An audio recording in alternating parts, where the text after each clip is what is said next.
지난번 녹화 때 거의 마지막 결론 부분에서 기술적인 문제가 일어나서 시간도 또 많이 지나갔고 그래서 녹화를 중지할 수밖에 없었습니다. 그래서 부득이하게 4편으로 예수의 살아있는 신앙에 대해서 결론 부분으로서 지금부터 살아있는 예수의 신앙이라는 제목으로 말씀을 드리겠습니다.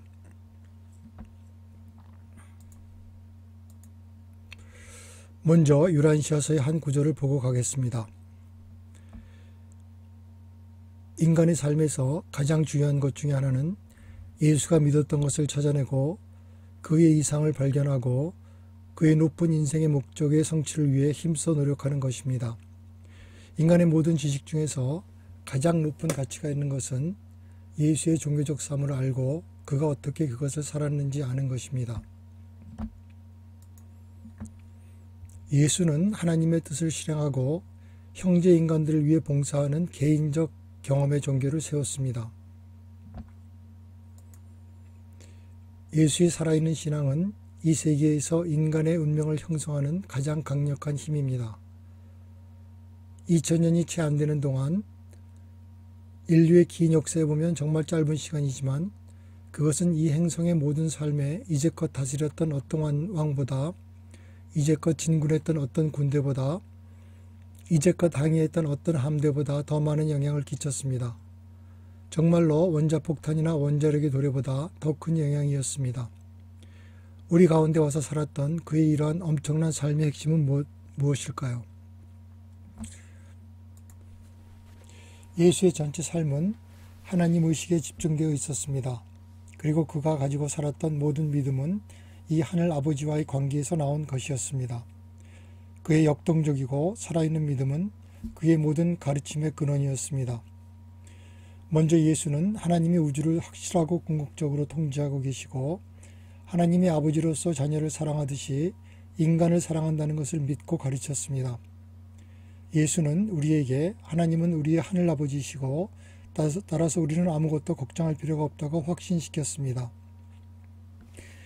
예수는 두려움에 차서 열등감으로 상처를 입은 채 언덕 아래로 내려가는 젊은이에게 자신이 하나님의 아들임을 인식함으로써 잘못 형성된 자신의 모습에서 그가 자유로워질 수 있다고 말했습니다. 새롭게 태어난 영으로 살라고 하면서 예수는 말했습니다.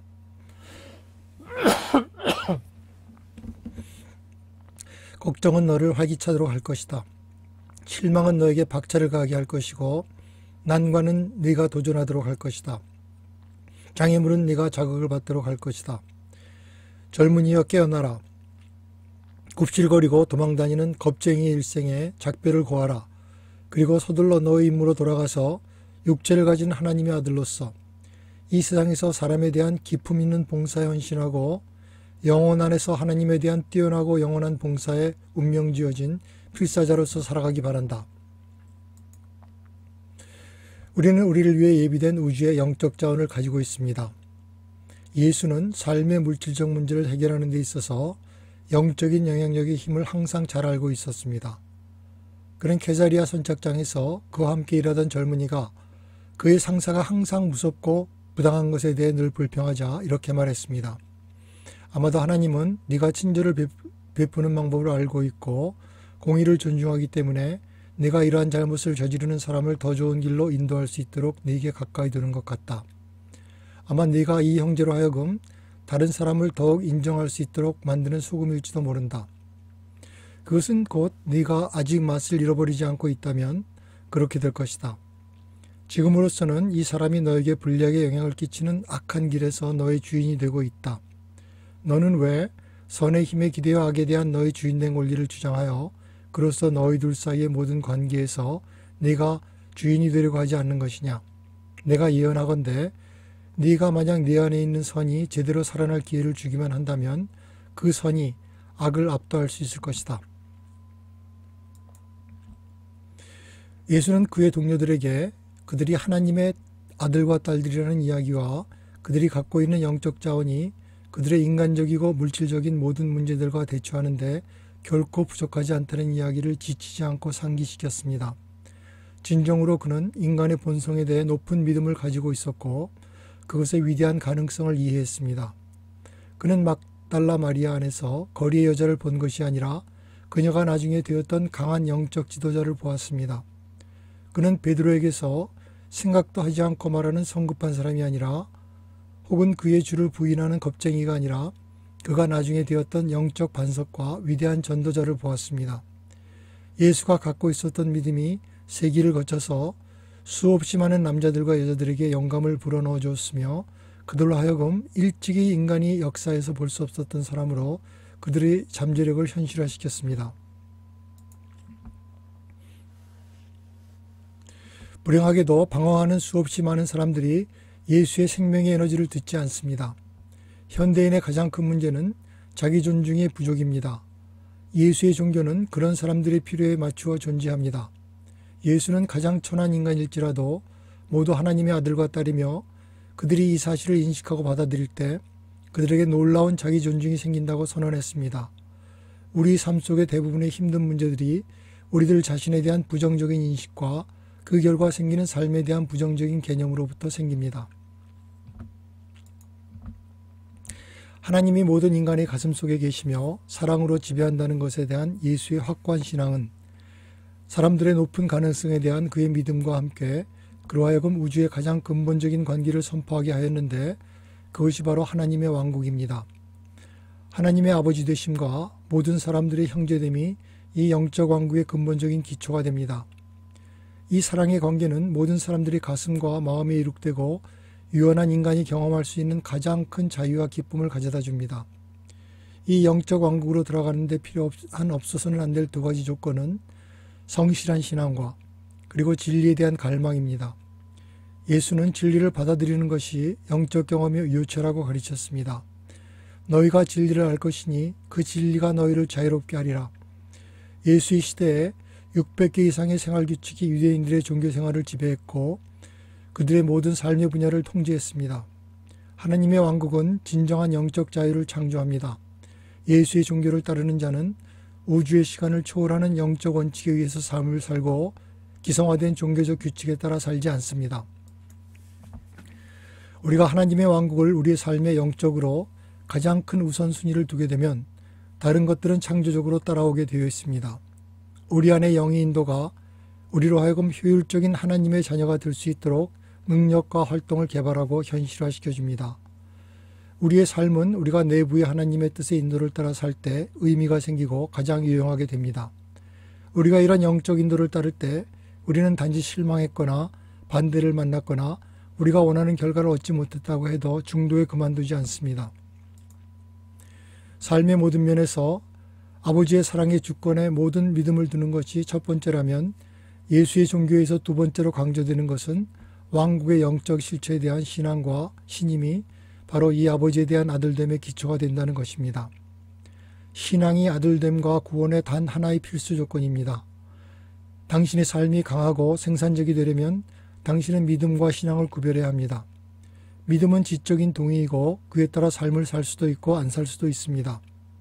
심리적인 마음의 상태가 신앙으로 바뀔 때는 우리가 전심을 다해 따름으로 그것이 우리의 삶을 지배할 때입니다.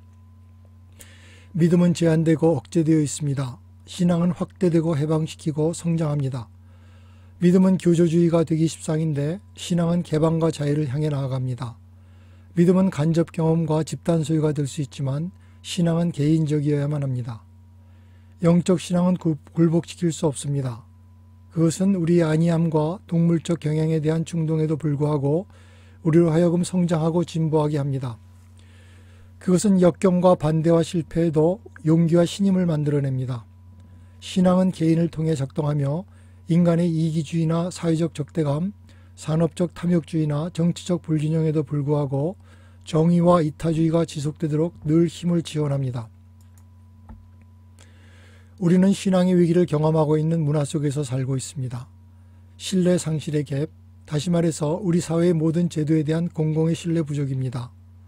신학자 리차드 루빈슈타인은 아우슈비츠 이후라는 책에서 우리는 우리 자신 이외에는 어떠한 궁극적인 힘에 의해서도 도움을 받지 못하면서 차갑고 말이 없고 느낌이 없는 우주에 서 있다고 말했습니다.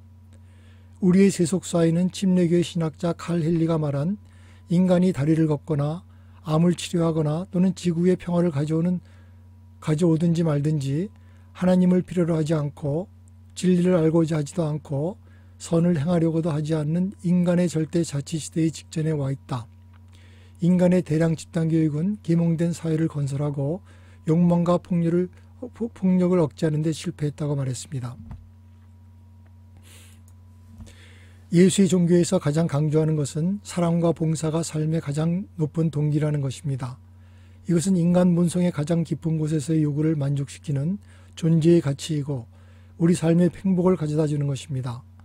바리새인 율법학자가 예수에게 가장 크고 첫 번째인 계명을 알려달라고 하자 예수는 첫째 계명은 너희 마음과 혼과 가슴과 힘을 다하여 너희 주를 사랑하고 두 번째 계명은 너는 너 자신을 이웃처럼 사랑하라.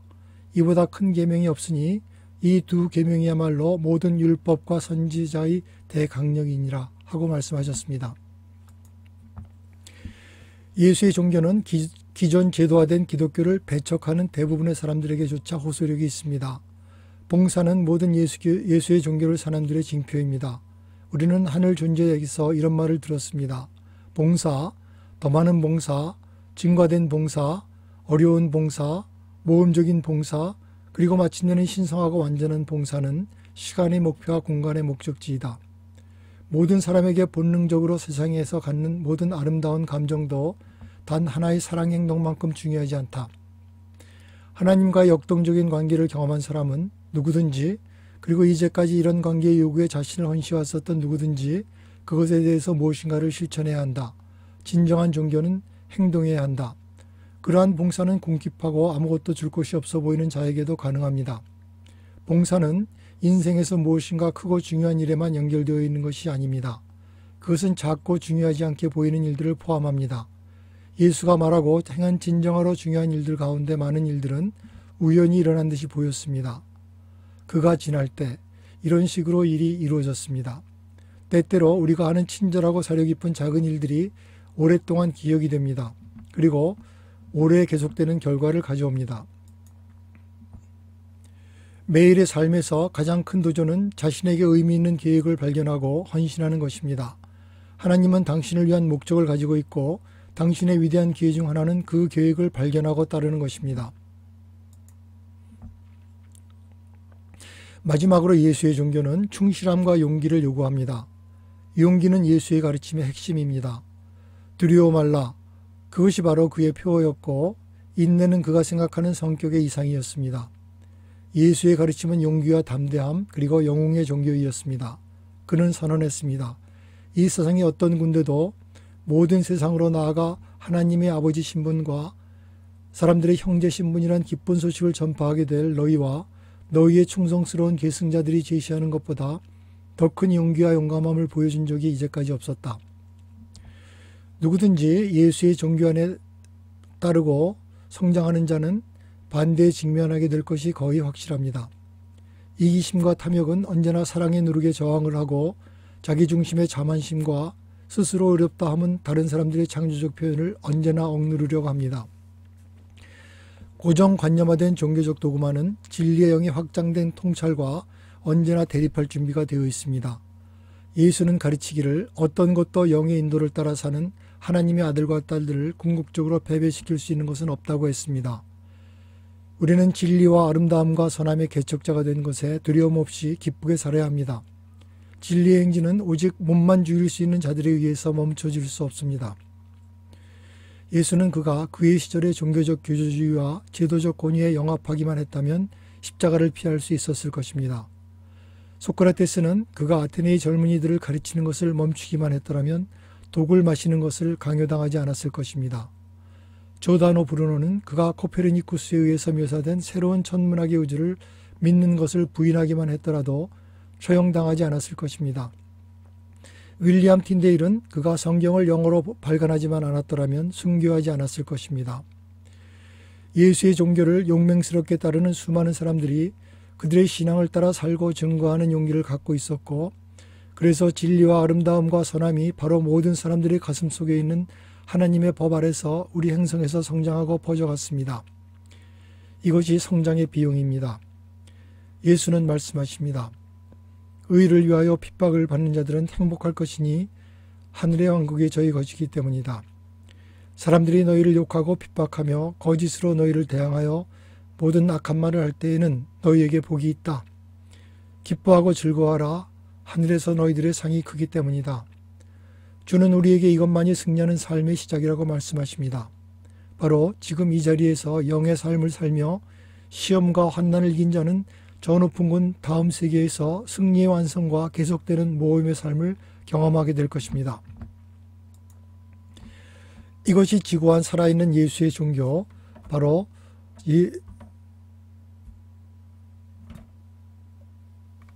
하나님의 아버지 되심에 대한 심원한 믿음입니다. 인간의 삶에서 최고의 관계로서 하나님의 왕국에 대한 그의 절대적인 신앙은 현실화되었습니다. 그것은 그의 사랑의 삶 속에서 감사의 반응과 하나님과 그의 동료들을 향한 그의 봉사, 그리고 삶의 어떤 순간에서라도 아버지의 길을 따르는 충직한 용기로서 나타났습니다.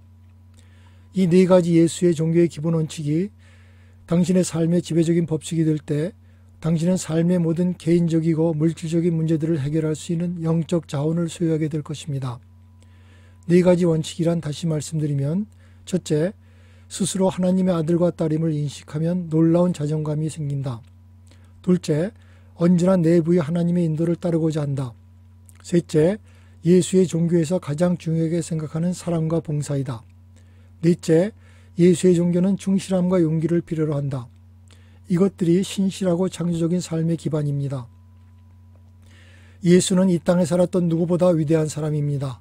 그가 보여준 신앙은 바로 우리가 추구해야 할 신앙입니다. 그가 경험한 풍성한 삶은 또한 우리의 것이 될 수 있습니다. 그는 이 영적 성장과 완성과 권능의 삶으로 우리를 인도하기를 갈망하고 있습니다. 예수는 영으로 당신의 가슴의 문 앞에서 서서 두드리고 계십니다. 그는 우리를 의미 있는 삶 속으로 인도하기를 원합니다.